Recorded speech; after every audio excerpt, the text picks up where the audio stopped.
పహల్గామ్లో జరిగిన పాక్ ఉగ్ర దాడిపై భారత్ ప్రతీకార దాడి చేయడం, ఉగ్రవాద స్థావరాలను మట్టుపెట్టడంతో దేశ ప్రజలు సంబరాలు జరుపుకుంటున్నారు. ఆపరేషన్ సింధు పేరిట భారత సాయుధ దళాలు ఉగ్ర స్థావరాలను ధ్వంసం చేసినందుకు సంతోషం వ్యక్తం చేస్తున్నారు. పాకిస్తాన్ ఉగ్రవాదుల స్థావరాలపై ఈ తెల్లవారుజామున ఆపరేషన్ సింధూర్ పేరిట మన సాయుధ దళాలు జరిపిన ప్రతి దాడిలో ఉగ్రవాదులు 26 మంది చనిపోవడం, 46 మందికి పైగా తీవ్ర గాయాల పాలయ్యారు. ఉగ్రవాదుని మట్టు పెట్టడంతో ప్రజలు జై భారత్ అంటూ నినాదాలు చేపడుతూ రోడ్లపైకి వచ్చి సంబరాలు జరుపుకున్నారు. పెహల్గాం ఉగ్రదాడులు కట్టుకున్న భార్యల ముందే భర్తల్ని అతి కిరాతకంగా ఉగ్రవాదులు చంపిన దానికి ప్రతీకారంగా భారత్ తీసుకున్న ప్రతి చర్యతో సర్వత్రా దేశమంతటా ప్రజలు సంతోషాన్ని వ్యక్తం చేస్తున్నారు. మొత్తం 9 ఉగ్ర స్థావరాలు ధ్వంసం చేశామని సాయుధ దళాలు ప్రకటించడంతో ప్రజల్లో రెట్టింపు ఉత్సాహం పొంగుతుంది. రిటైర్ అయిన ఆర్మీ సైనికులు సైతం తాము కూడా సైనిక కార్యక్రమంలో పాల్గొనేందుకు సిద్ధమంటూ ప్రభుత్వానికి సంకేతాలు ఇస్తున్నారు. తమ అనుభవాలను వినియోగించుకోవాలంటూ వారు కోరుతున్నారు. ఈ సందర్భంగా మిలిటరీ ప్రసాద్ గా పిలుచుకునే ఆయనపూడి రతన్ ప్రసాద్ మాట్లాడుతూ భారతదేశానికి మంచి సమయం వచ్చిందని, ఈ అవకాశాన్ని వినియోగించుకుని పాకిస్తాన్ ప్రతిసారి రిపీట్ చేయకుండా పాకిస్తాన్ ఉగ్రవాదానికి తగిన బుద్ధి చెప్పొచ్చని ఆయన తెలిపారు. తాము పరిగెత్తలేకపోయినా తమ సామర్థ్యాన్ని, అనుభవాన్ని వినియోగించి భారతదేశానికి సేవలు అందించాలని కుతూహలంతో ఉన్నామని ఆయన తెలిపారు. తనతో పాటు 10 మంది రిటైర్డ్ సిబ్బంది రెడీగా ఉన్నామని తెలిపారు. యుద్ధంలో అత్యంత కీలకమైనది ఫ్లైట్ కంట్రోల్ సిస్టమ్ అన్నారు. దీనిలో తాను 17 సంవత్సరాలు పనిచేసిన అనుభవం ఉందని ఆయన తెలియజేశారు. భారతదేశం రుణం తీర్చుకోవడానికి మాకు అవకాశం ఇవ్వాలంటూ ఆయన తమ అధికారులకు విజ్ఞప్తి చేసినట్టు తెలిపారు. ఇప్పుడు ఈ సర్జికల్ స్ట్రైక్స్, నిన్న జరిగిన స్ట్రైక్, ఇవన్నీ టీవీ న్యూస్లో కానీ ఏదన్నా కానీ వాస్తవంగా అందరూ చూశారు. ఎప్పటి నుంచో భారతదేశానికి ఉన్న ఈ కొరవ సరిహద్దు ఎల్ఓసి డిక్లరేషన్ క్లియర్గా ఇదే అదునుతో కనుక ఈ అవకాశాన్ని వినియోగించుకుంటే మన ఎల్ఓసి డిక్లరేషన్ అయితే కనుక యుద్ధ పరిణామాలు రాకుండా, ప్రతిసారి ఇటువంటి రిపీట్ కాకుండా మనం ఒక సేఫ్ సైడ్ ఉంటాం. ఇకపోతే మేము ఆల్రెడీ అఫీషియల్తో కూడా మాట్లాడాను. మాకు సంబంధించి ఎక్స్ సర్వీస్ మెన్ సేవ కావాల్సి వస్తే వాలంటీర్లీగా నేను, నా శిష్య బృందం ఒక 10 మంది తయారయ్యారు.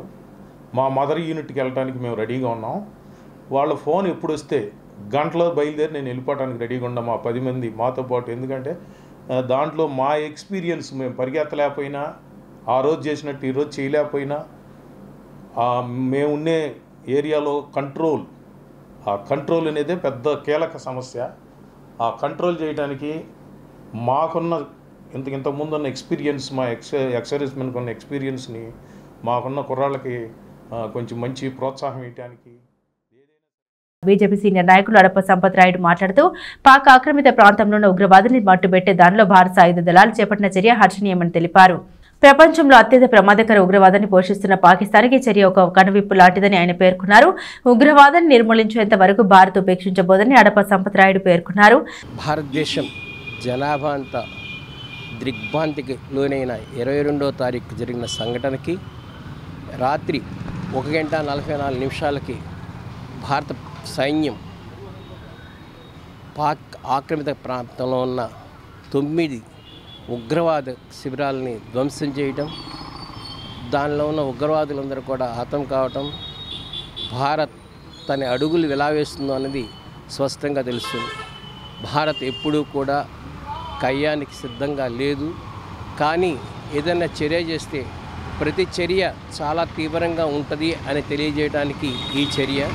అంతేకాదు, ఓ పక్కన నదీ జలాలు ఆపేయటం, ఓ పక్కన వ్యాపార వాణిజ్య వ్యవహారాలు ఆపేయటం, నౌకాదళం నుంచి ఆపేయటం, అలా అన్ని ప్రతికూల అంశాలన్నింటినీ చేసి ఈ రోజున ప్రపంచంలో ఏకాకిగా, ప్రపంచంలోనే అత్యంత ప్రమాదకరమైన ఉగ్రవాదాన్ని పెంచి పోషిస్తున్న పాకిస్తాన్కి రాత్రి ఒక చిరు గుణపాఠం జరిగింది. అది గుణపాఠమే. ఈ రోజున భారతదేశంలో మళ్ళా వాళ్ళు ఏదైనా వైమానిక దాడులు చేస్తారేమని, చేస్తే ఇక్కడున్న ప్రజలకు కూడా ఎటువంటి ఇబ్బంది కలగకుండా ఉండడం కోసం కొన్ని డివిజన్స్గా ఏర్పాటు చేసి వాటిలో కూడా సాయంత్రం మార్క్ డ్రిల్ ఏర్పాటు చేయడం కూడా జరిగింది.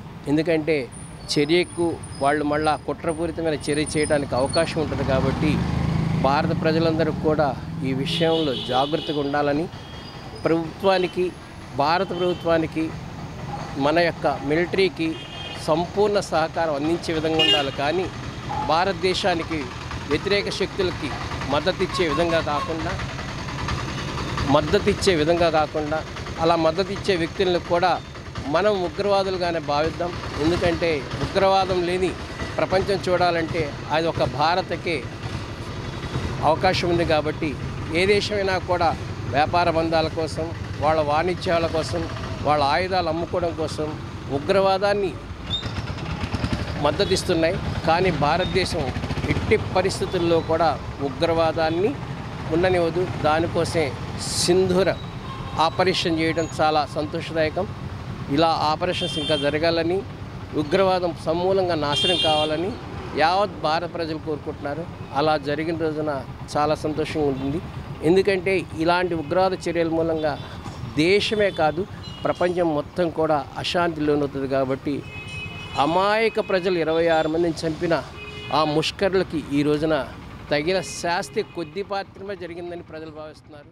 అది సంపూర్ణంగా గణేష్ యూత్ కన్వీనర్ వీరవల్లి మురళి మాట్లాడుతూ పాక్ ఉగ్రవాద కుట్రలో భాగంగా ప్రత్యేకించి హిందువులను కాల్చి చంపిన ఉగ్రవాదుల్ని మట్టుపెట్టడంలో భారత్ తీసుకున్న చర్య హర్షణీయమని అన్నారు. భారతదేశం ఎప్పుడు శాంతిని కోరుకుంటుందని, అటువంటి భారతదేశంలో మత కల్లాలు సృష్టించే విధంగా ఉగ్రవాదులు పడిన కుట్రకు పాకిస్తాన్ చైనాలు ఊతం ఇవ్వడం సరైనది కాదని అన్నారు. ఏ మతమైనా శాంతిని, ధర్మాన్ని కోరుకుంటుందని, కానీ పాకిస్తాన్ ఉగ్రవాదం మత కల్లోలాలని సృష్టించే విధంగా ఇటువంటి దాడులు చేయడం జరిగిందని ఆయన పేర్కొన్నారు.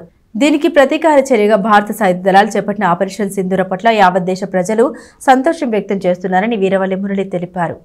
నిన్న రాత్రి మన వాళ్ళు, మన యొక్క మిలిటరీ ఏ విధంగా వాళ్ళకి వార్నింగ్స్ కానివ్వండి, ఆ ఉగ్రవాద సంస్థల్ని మట్టిపెట్టే దాంట్లో, ఎందుకంటే ముఖ్యంగా మనం ఆలోచించాల్సింది అక్కడ ఉన్నటువంటి పాకిస్తాన్లో నివసించేటటువంటి సామాన్యమైన పౌరులకి ఎవరికి కూడా ఇబ్బంది కలగకూడదు, ప్రాణ నష్టం జరగకూడదు. ఉగ్రవాద సంస్థల్ని మట్టు పెట్టడమే మన యొక్క ఈ భారతదేశం యొక్క ధ్యేయం అనే విధంగా ఇవాళ మోడీ గారి నాయకత్వంలో ఇటువంటి దాడులు, ఎందుకంటే ఇంకొకసారి ఈ గడ్డ మీదకి వచ్చి ఇటువంటి దాడులు ఏ దేశం చేయాలన్నా, ఎవరు చేయాలన్నా భయపడే విధంగా మేము ఒకరి జోలికి రాము, మా దేశం జోలికి వచ్చినా, మా దేశంలో ఉన్నటువంటి అమాయకులైన ప్రజల జోలికి వచ్చినా మేము ఊరుకోము అనే దాంట్లో నిన్న జరిగినటువంటి గట్టి వాళ్ళకి జవాబు అని చెప్పి మనం చెప్పాలి. మిలిటరీకే నేను పూర్తి స్వేచ్ఛ ఇస్తున్నాను, వాళ్ళు అక్కడ ఉన్న పరిస్థితులను దృష్టిలో పెట్టుకొని ఎటువంటి దాడులకి దిగినా సరే నేను వాళ్ళకి పూర్తి స్వేచ్ఛ ఇస్తున్నానని చెప్పి చెప్పటం, ఇవాళ దాంట్లో మన యొక్క శక్తి సామర్థ్యాలను చూపించే విధంగా ఈ వైమానిక దాడులు ఇవాళ అక్కడ ఉగ్రవాద యొక్క 9 స్థానాలని ధ్వంసం చేయటం అనేది టెక్నికల్గా కూడా మన దగ్గర ఉన్నటువంటి సామర్థ్యం ఏంటి, మనం ఏం చేయగలం, మన టెక్నికల్గా మనం ఎంత బలంగా ఉన్నామనేది పాకిస్తాన్కి, అటు చైనాకి, మన యొక్క భారతదేశం యొక్క ఎదుగుదలని ఓర్చుకోలేక ఉన్న ఎవరైతే ఉన్నారో వాళ్ళందరికి కూడా ఒక గొప్ప